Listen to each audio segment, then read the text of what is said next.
The federal ఆంధ్రప్రదేశ్కి స్వాగతం.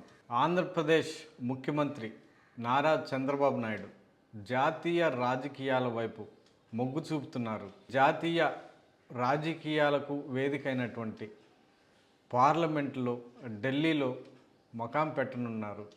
ఢిల్లీ కేంద్రంగా ఆయన జాతీయ రాజకీయాల్లో తనదైన శైలిలో చక్రం తిప్పుతున్నారు. ఇప్పటికే గతంలో ఆయన వాజ్పేయి హయాంలో ఒక కీలక పాత్ర పోషించినటువంటి నారా చంద్రబాబు నాయుడు ఈసారి మోడీ అమిత్ షాల ద్వయంతో దేశవ్యాప్తంగా ప్రభంజనాలు సృష్టిస్తున్నటువంటి భారతీయ జనతా పార్టీ ఆధ్వర్యంలోని ఎన్డీఏ ప్రభుత్వంలో కీలకంగా మారనున్నారు.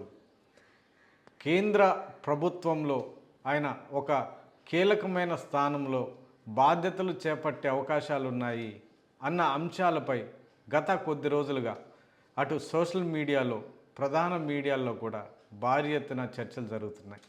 ఇటీవల బీహార్ ఎన్నికల్లో నితీష్ కుమార్ పార్టీతో పాటు బీజేపీ కలిసి అత్యధిక స్థానాలు గెలుచుకొని ప్రభుత్వాన్ని ఏర్పాటు చేసినటువంటి నేపథ్యంలో తర్వాత జరిగినటువంటి పరిణామాల నేపథ్యంలో నితీష్ కుమార్ కేంద్ర రాజకీయాల వైపు వెళ్ళడం, రాజ్యసభ వైపు ఆయన మొగ్గు చూపడం, తద్వారా ఆయనకి కేంద్రంలో ఒక బలమైన స్థానం, ఒక ప్రాముఖ్యత కలిగినటువంటి స్థానంలో ఆయన కూర్చోబెడతారు అన్న చర్చలు జరుగుతున్నటువంటి నేపథ్యంలో రాజకీయ పరిణామాలు శరవేగంగా చోటు చేసుకుంటున్నటువంటి నేపథ్యంలో ఆంధ్రప్రదేశ్లో దేశంలోనే సీనియర్ పొలిటీషియన్ అయినటువంటి ఆంధ్రప్రదేశ్ ముఖ్యమంత్రి నారా చంద్రబాబు నాయుడు కూడా నితీష్ కుమార్ మాదిరిగానే కేంద్రం పరిధిలోకి వెళ్ళే అవకాశాలు ఉన్నాయి అన్న చర్చలు శరవేగంగా ఊపందుకున్నాయి.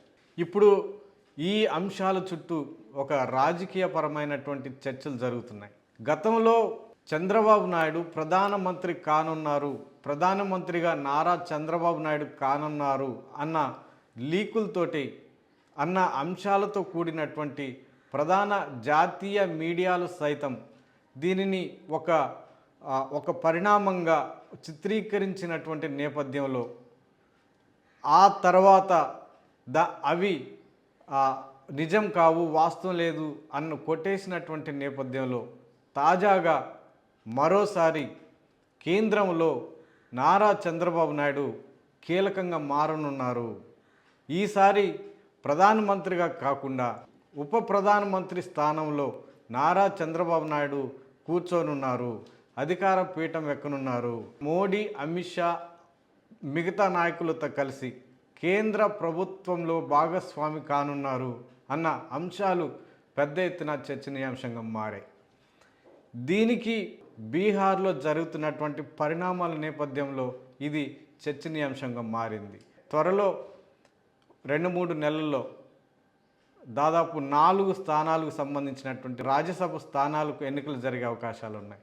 ఈ నేపథ్యంలో ఈ 4 స్థానాలలో ఒక స్థానం నుంచి చంద్రబాబు నాయుడు రాజ్యసభలోకి అడుగుపెట్టి ఎంపీగా ఎన్నికయ్యి రాజ్యసభలో అడుగుపెట్టి తద్వారా ఆయన ఉప ప్రధానమంత్రిగా ఆ పీఠంలో కూర్చునే అవకాశం ఉంది అన్న చర్చ పెద్ద ఎత్తున జరుగుతుంది.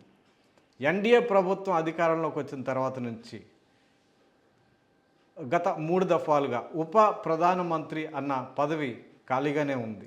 చిట్ట చివరిగా ఎల్కే అద్వానీ ఆ పదవి బాధ్యతలు చేపట్టి నిర్వర్తించారు. అప్పటి నుంచి ఆ తర్వాత ఆ పదవి అలాగే ఖాళీగానే ఉంది.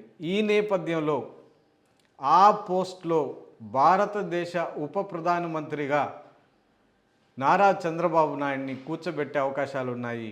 కేంద్ర ప్రభుత్వంలోకి ఆయన భాగస్వామ్యం కల్పించే అవకాశాలు ఉన్నాయి అన్న చర్చలు పెద్ద ఎత్తున వినిపిస్తున్నాయి.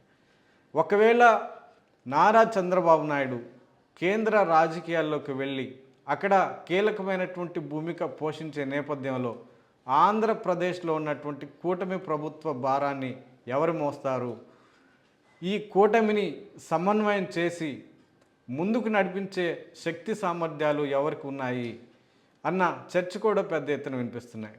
ఈ నేపథ్యంలో చంద్రబాబు నాయుడు కుమారుడు ప్రస్తుతం కీలక మంత్రిగా ఆంధ్రప్రదేశ్ కూటమి ప్రభుత్వంలో వ్యవహరిస్తున్నటువంటి నారా లోకేష్కి ముఖ్యమంత్రి బాధ్యతలు అప్పగించే అవకాశాలు పుష్కలంగా ఉన్నాయి. ఇప్పటికే కేంద్ర ప్రభుత్వ పెద్దలతో ఆ మేరకు సంప్రదింపులు జరిగాయి.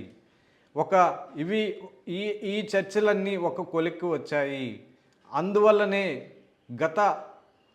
అధికారంలోకి వచ్చిన నాటి నుంచి నారా లోకేష్ని కేంద్ర ప్రభుత్వ పెద్దలైనటువంటి మోడీ, అమిత్ షాలు దగ్గరికి తీసుకోవడం కానీ, ఆయనతో పర్సనల్గా సమావేశాలు ఏర్పాటు చేయడం కానీ, కుటుంబంతో కలిసి ప్రధానమంత్రి నరేంద్ర మోడీ భోజనం చేయడం కానీ, ఈ పరిణామాలన్నీ చోటు చేసుకున్నాయి.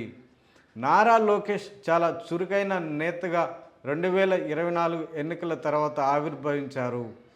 ఈ నేపథ్యంలో ఆంధ్రప్రదేశ్ ముఖ్యమంత్రి పీఠంలో కూర్చోబెట్టడానికి, ఆ బాధ్యతలు అప్పగించడానికి నారా లోకేష్ సరైన వ్యక్తి, ఆ మేరకు ఆయన చేయగలడు, శక్తి సామర్థ్యాలు ఉన్నాయి అని కేంద్ర ప్రభుత్వ పెద్దలు కూడా ఒక నిర్ణయానికి వచ్చారు అన్న చర్చలు కూడా పెద్ద ఎత్తున వినిపిస్తున్నాయి. దీనికి ఆంధ్రప్రదేశ్లోనూ అటు కేంద్రంలోనూ ఎన్డీఏ భాగస్వాముల్లో ప్రధాన కీలక భూమిక పోషిస్తున్నటువంటి జనసేన, ఆ పార్టీ నాయకుడు పవన్ కళ్యాణ్ మరి ఏ మేరకు ఎలా స్పందిస్తారు అన్న దాని మీద కూడా సర్వత్రా ఆసక్తి నెలకొంది. భవిష్యత్తులో ఈ అంశాలన్నిటి మీద ఒక క్లారిటీ వచ్చే అవకాశం ఉంది. ఉప ప్రధానమంత్రిగా నారా చంద్రబాబు నాయుడిని కూర్చోబెడతారా, లేకపోతే రాష్ట్రంలోనే ఉండి ఈ ఎన్డీఏ కూటమిని నడిపించే బాధ్యతలు ఆయనకి అవే కొనసాగిస్తారా అన్న అంశాలు భవిష్యత్తులో చూద్దాం.